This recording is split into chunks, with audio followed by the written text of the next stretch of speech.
दिखा दो बस थोड़ा सा।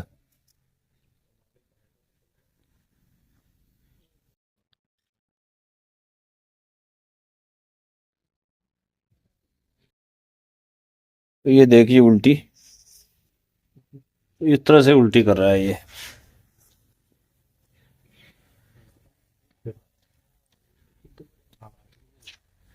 तो वोमिटिंग और डिसेंट्री दोनों चल रहा है। कुत्ते को जब इस तरह से लेटा देते हैं ना, इस तरह से लेटा देने के बाद में जो पीछे वाला ऊपर वाला पैर है, ये देखिए पीछे के ये दो पैर हैं, एक नीचे की तरफ दबाओ, एक ऊपर वाला ये जो पैर है, इस ऊपर वाले, अभी ये हॉक जॉइंट है यहाँ। हॉक जॉइंट किस किस के बीच में बनता है? ये कौन सा जॉइंट है? हॉक जॉइंट है। किस किस के बीच में बनता है हॉक जॉइंट? टीबिया और नीचे है मेटाटार्सल। ये मेटाटार्सल है और ऊपर है टीबिया, टीबिया फिबुला। ठीक है।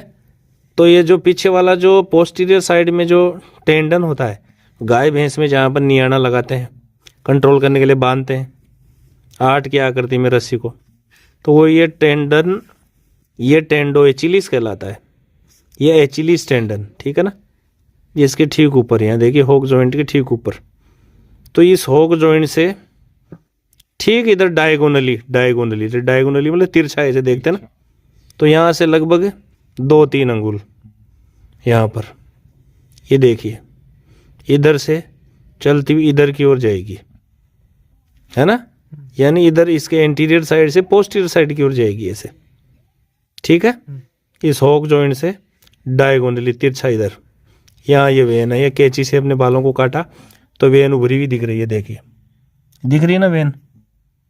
ये रिकरेंट टार्सल वेन भी कहते हैं इसको, और एक्सटर्नल सिफेनस वेन भी बोलते हैं। इसी वेन में हम इंट्रावेनस रूट से जो भी लगाते हैं अपन, एंटीबायोटिक्स, एंटी इन्फ्लामेटरी, मल्टीविटामिन, जो भी फ्लूइड आईवी रूट से जो भी हम लगाते हैं, इधर से लगाते हैं। या फिर इसमें जो ब्लड कलेक्शन करते हैं, ब्लड सैंपल भी हम अगर कलेक्ट करना हो जांच करने के लिए, तो वो इसी से ब्लड कलेक्शन भी इसी वेन से करते हैं। बराबर दिखाना जरा इधर।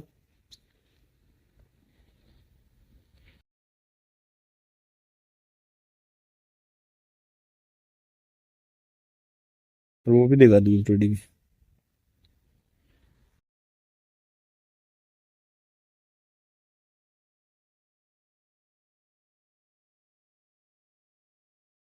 दिखा दे।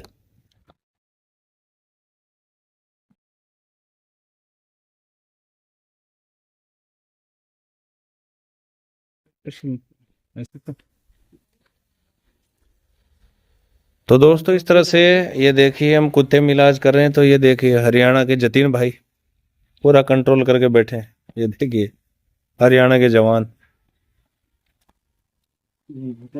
और ये एमपी का माखन भाई, माखन मटकी भाई, मटकी नहीं है सिर्फ माखन ही लगाता है ये आगे।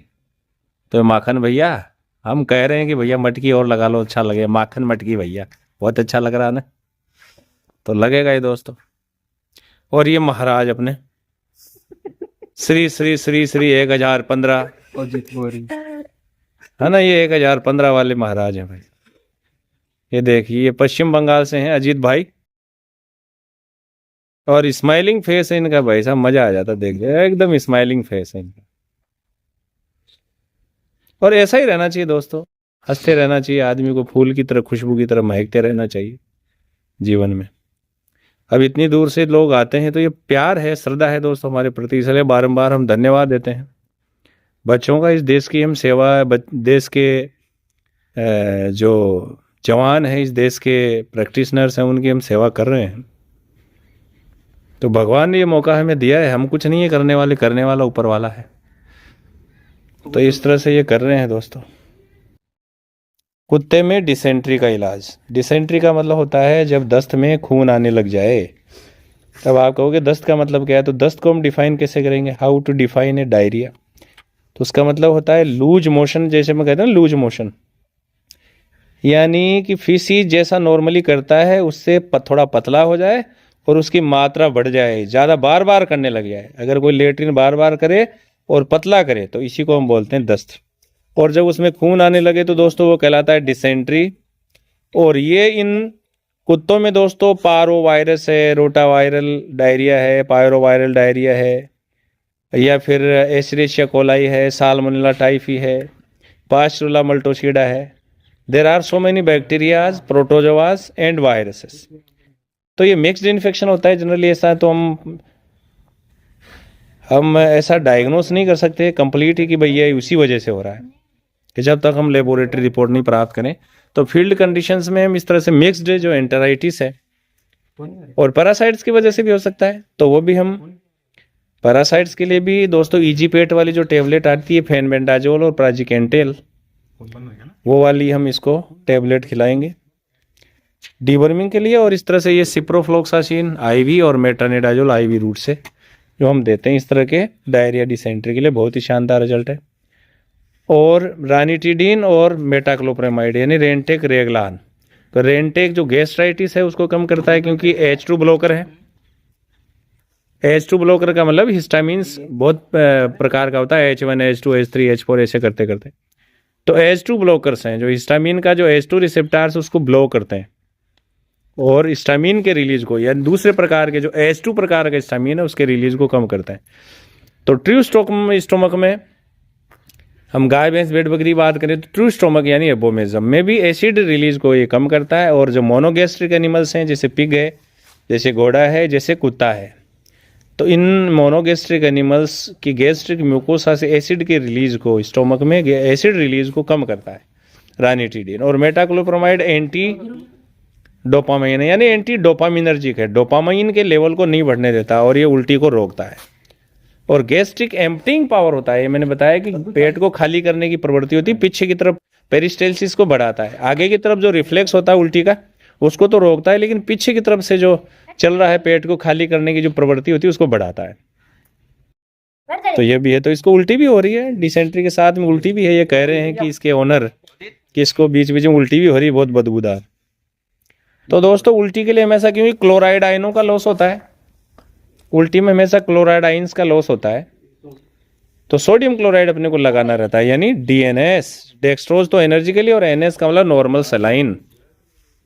तो ये मैंने बोतल में बताया वो हम लगाते हैं। उल्टी के केस में हमेशा DNS या NS ड्रग ऑफ चॉइस है IV इन्फ्यूजन के लिए, और अगर डायरिया है या डिसेंट्री है तो उसमें RL ringers lactate is the drug of choice. किसके लिए ड्रग है मतलब इन्फ्यूजन के लिए, IV इन्फ्यूजन के लिए, फ्लूइड ऑफ चॉइस यूं समझ सकते हैं आप।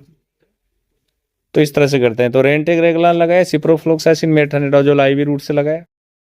और दोस्तों इसको हायोसिन यानी एंटी स्पाज्मोडिक जो होता है, एंटी मस्केरेनिक वो होता है, एंटी मस्केरेनिक या एंटी कोलिनर्जिक ड्रग वो है बुस्कोपान। जो साल्ट आता है उसमें हायोसिन, बुस्कोपान ब्रांड नेम है, बहुत फेमस ह्यूमन में बुस्कोपान, वो हम लगाएंगे। इसको बॉडी वेट के हिसाब से लगभग 0.5 ml लगेगा।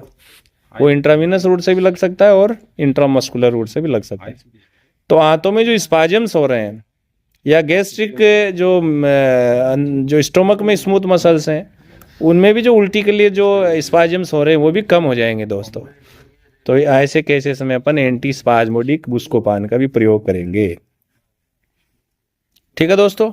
और एंटीबायोटिक्स में सिप्रोफ्लोक्सासिन और मेट्रानिडाजोल हो ही गया। फ्लूइड में अपने RL या DNS ये हो ही गया। रेंटेक रेगलान हो ही गया जो मैं समझा रहा हूँ आपको। और अगर ज़्यादा ब्लीडिंग है दोस्तों तो उसमें अपन हेमोस्टेटिक ड्रग्स जो स्टाइप्टिक्स कहलाता है, जो ब्लड को रोकने वाले होते हैं, ब्लड को कोगुलेट करने वाले होते हैं, उनका प्रयोग भी हम कर सकते हैं। जैसे कि क्रोम एडेनोक्रोम है, ट्रेनेक्सिमिक एसिड है, एथामसिलेट है, ये सारे के सारे हीमोस्टेटिक्स या स्टाइप्टिक्स होते हैं। इनका प्रयोग भी हम कर सकते हैं ताकि ब्लड पूरा ना निकले, ब्लड लॉस कम हो। तो इस तरह से वो भी हम लगा सकते हैं। तो इस तरह बहुत तरह की कैटेगरी जो मैंने 1 by 1 आपको समझाई, कुत्ते में इलाज के लिए सारा इस तरह से हम कर सकते हैं। धन्यवाद, नमस्कार।